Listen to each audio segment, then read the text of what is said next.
안녕하세요. 삼성증권 리서치센터에서 미국 소프트웨어와 유통업종을 담당하는 한주기 연구원입니다. 오늘은 쇼피파이라는 기업에 대해서 말씀을 드리겠습니다.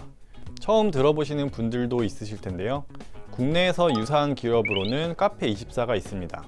쇼피파이는 클라우드를 기반으로 하는 전자상거래 플랫폼인데요. 가장 기본적으로 제공하는 서비스는 온라인 쇼핑몰을 만들어주는 것입니다.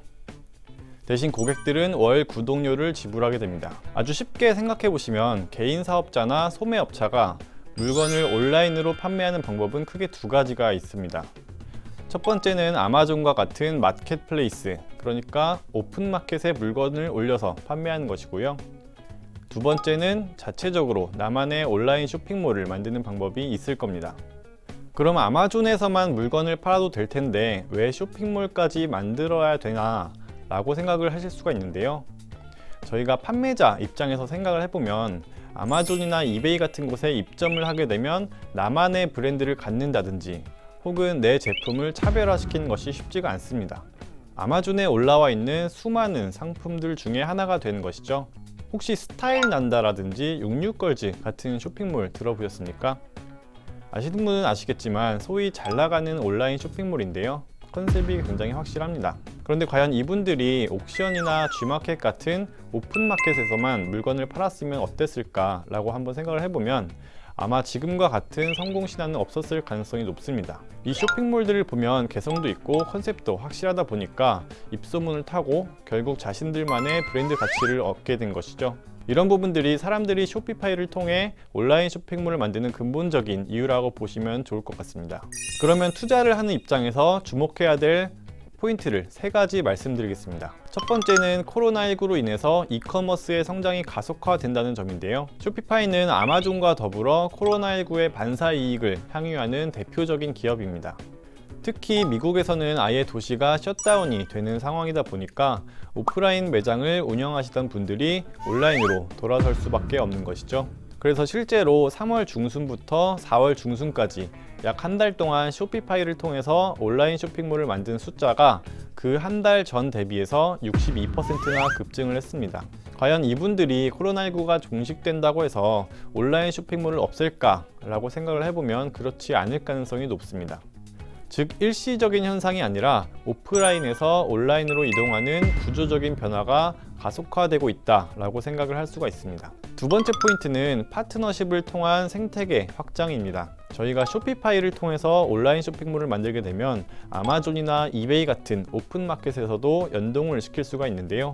연동을 시키게 되면 내 쇼핑몰 뿐만 아니라 아마존에도 내 제품이 올라가게 되고, 그러면 예를 들어 물건이 내 쇼핑몰에서 팔리든 아마존에서 팔리든 재고가 동시에 조정이 됩니다. 단일 플랫폼에서 주문이나 재고, 물류 등을 한꺼번에 관리할 수 있다는 것이죠. 최근에 페이스북이 페이스북 샵이라는 서비스를 런칭한다고 발표했습니다. 쇼피파이가 주요 파트너사에 포함이 된 상황이고요.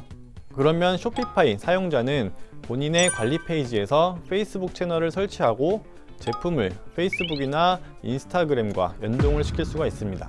즉, 이번 협약은 페이스북이 가지고 있는 전 세계 30억 명 유저에게 쇼피파이 플랫폼 생태계를 확대시키는 것이라고 해석할 수가 있습니다. 그러면 당연히 사람들이 쇼피파이를 통해서 온라인 쇼핑몰을 만들 요인이 훨씬 더 커지는 것이죠. 세 번째 포인트는 대기업이라는 새로운 고객군, 그리고 글로벌 확장입니다. 쇼피파이는 원래 개인 사업자 같은 소상공인들을 중심으로 성장을 해왔는데요. 최근에는 대기업들도 쇼피파이를 이용하고 있습니다. 하이네켄이나 하인즈 같은 기업들도 쇼피파이의 고객인데요. 이렇게 일정 규모 이상의 기업을 대상으로 하는 서비스를 쇼피파이 플러스라고 부릅니다. 쇼피파이 플러스의 고객 수는 전체의 1%도 되지 않지만은 워낙 사이즈가 크다 보니까 매출액에서는 27% 정도를 차지합니다. 그리고 또 하나는 글로벌 확장인데요.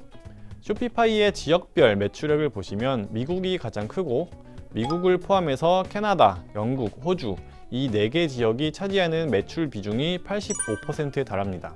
그런데 매출 성장 속도 자체는 이 4개 지역을 제외한 기타 해외 지역이 더 빠른 상황입니다. 처음에는 영어권 국가들을 중심으로 성장을 해왔지만 최근에는 언어적인 부분도 적극적으로 지원을 하면서 비영업권 국가들까지 시장을 확대하는 모습입니다. 그래서 다시 정리해드리면 첫 번째, 코로나19로 인해 이커머스 성장이 가속화되고 있다. 두 번째, 파트너십을 통해 생태계를 확장을 하고 있다. 세 번째, 대기업과 글로벌 시장이 새로운 성장 동력이 되고 있다. 이렇게 포인트를 잡으시고 쇼피파이의 성장 스토리에 주목해 보시면 좋을 것 같습니다. 감사합니다.